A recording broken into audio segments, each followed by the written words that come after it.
speech is I solemnly swear that I'm up to no good. The history of the movies that it didn't tell you.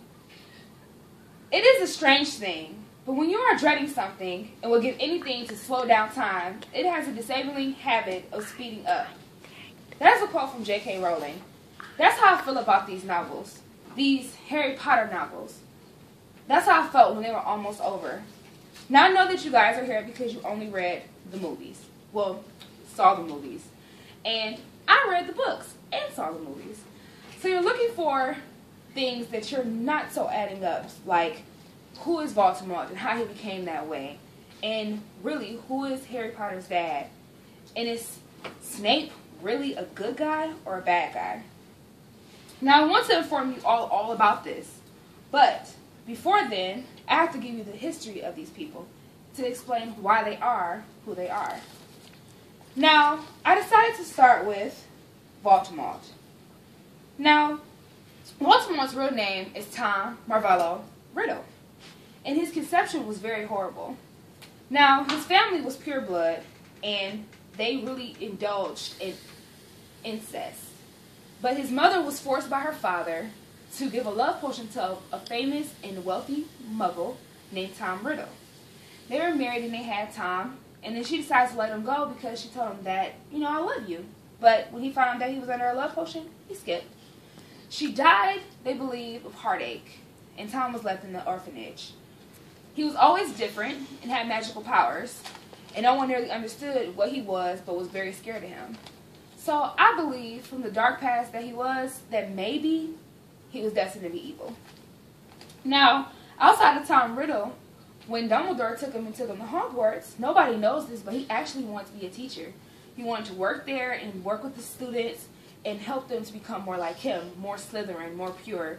And he wanted to have all the secrets of Hogwarts in his head and be able to access them. But Voldemort decided to make a clan of Death Eaters and take over the whole wizarding world and become the most famous wizard of all and do things that no one would ever do. So, one of his famous Death Eaters is Severus Snape.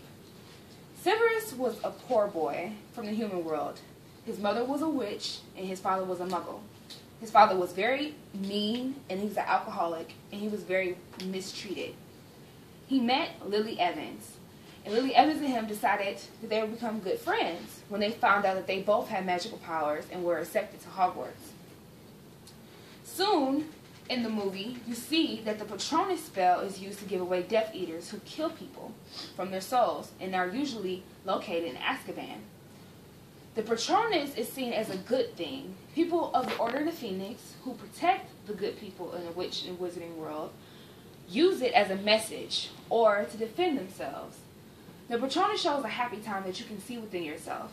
So a lot of people who are in love may share the same Patronus, or they might have the opposite of their partner, like Snape, who is in love with Lily, but his Patronus is the same as hers and remembers her by because she's dead. But others, like James Potter, has the opposite of Lily, which is a deer, a male deer. Now, speaking of James Potter and Snape never really got along. So, in the novel, you see a snippet of him being bullied by James Potter. Snape never liked him, and James Potter was honestly a bully. He was a little bit more like Malfoy, very spoiled, very pure blood, but he had a good heart and tried to be a good friend. Now, if you guys remember that there was a map in The Prisoner of Azkaban where you could see where everyone was at, but no one really got really close in on what the map was. Now, Professor Lupin, who was friends with James Potter, was actually the one who created it along with the other friends, with Peter Pettigrew, Severus, and also James Potter. Now, when they found out that their friend was a werewolf, they decided that they would become animals as well so that he wouldn't harm them at the night when he had to change and they could still be there for them. So I thought that was really interesting because no one ever really said that because that's where their nicknames came from with the animals that they turned into, henceforth Rat Tail for Peter